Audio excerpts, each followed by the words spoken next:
Hey, what up, though, good people? Welcome back to Do Days of Divorce. This is day number two. And I try to be a man of my word, and I said I was going to come back here and tell y'all today how the wife and I met. I'm going to keep my word. I'm back, so that's the first half of it. And I'm going to tell you how the wife and I met, but I'm not going to go into detail in that. Instead, I'm going to talk about something different, right? So, but I will say how we met, just the overview, right? We met on blackpeoplemeet.com.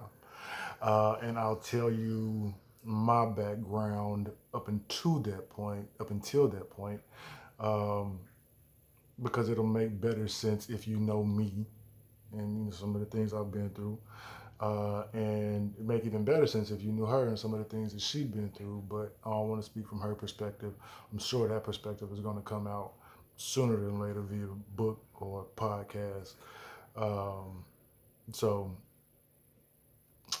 she'll identify herself if she does. I won't identify her. So, like I said, we met on Black People Meet. Now, my background getting up until that point, right? I told you earlier I lived an unorthodox life.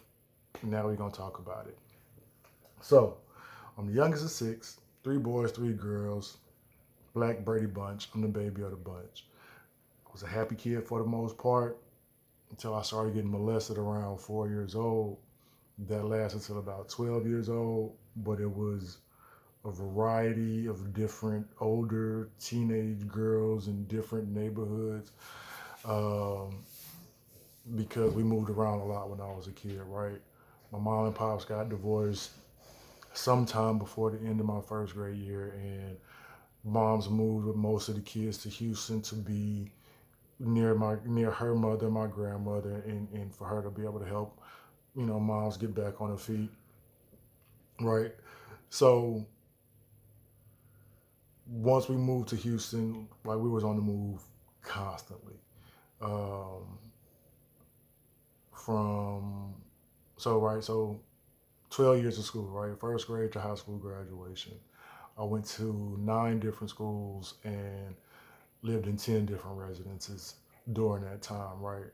So all that moving and losing friends and having to let people go all the time, and finding out late that my parents had gotten a divorce because I was told we was coming to Houston to do some camping and horseback riding and all that. And by the time it clicked, it's 2 years later, third grade, and I think that's when my depression really started, because fourth grade, I tried to kill myself. I tried to slit my wrist with a pair of scissors, but my sister caught me and threatened to tell on me, and I was more afraid of a whooping from my mama than I was afraid of, you know, continuing going on.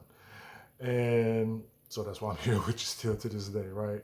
So moved around, uh, and after high school, I went to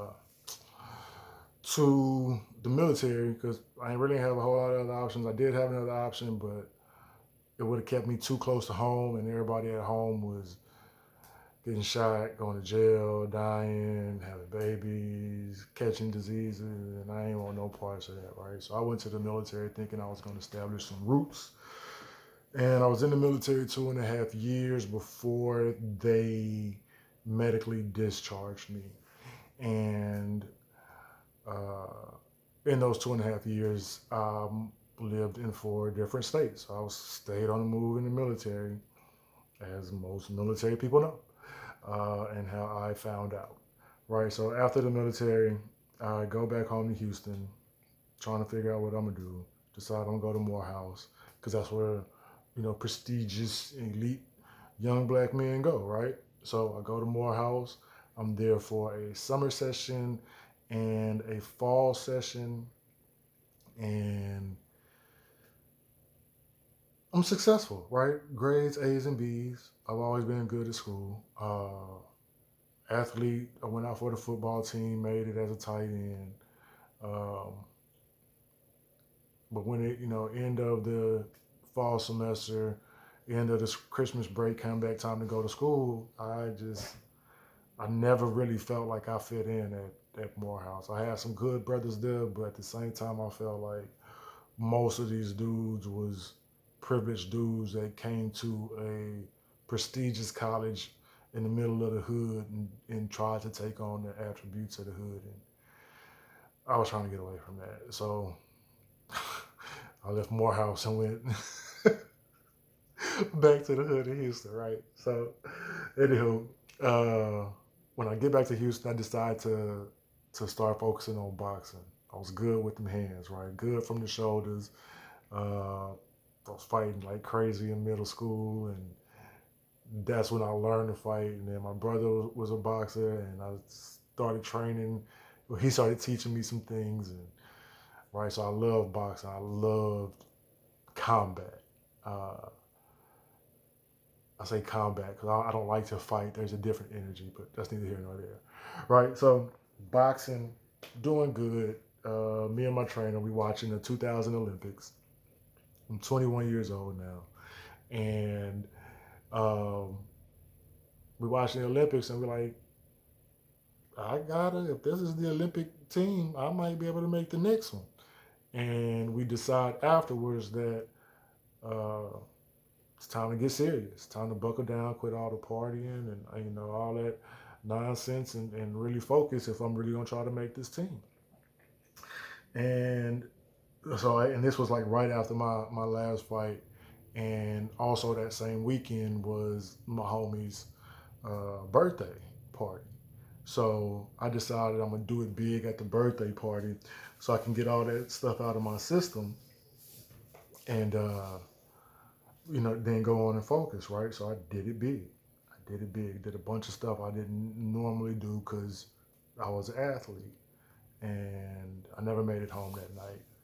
I woke up 3 days later in a hospital bed, strapped down to the hospital bed with 60% of my body burned with second, third, and fourth degree burns, resulting in the amputation of both of my legs. I now live my life in a wheelchair, and that added to the depression, that added to the not belonging.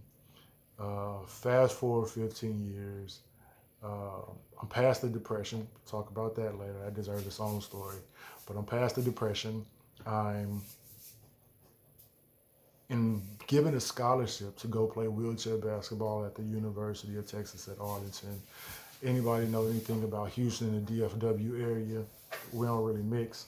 I didn't know nobody up there, so I figured if I'm gonna meet some people, might as well give this online dating a shot. And that's how I got to Black People Meet. And that's how I met my ex-wife. And I guess I'll pick up the story from there, going forward. Uh, Thank y'all for stopping by. Again, drop something in the comments, follow, like, subscribe, whatever it is you're seeing on whichever platform you watch. And I don't know this stuff yet. I'm learning. If y'all want to help me, drop me a line too. Um, and that's it. Y'all be good. Pray for me. I'm going to keep praying for y'all. I'll let your boy.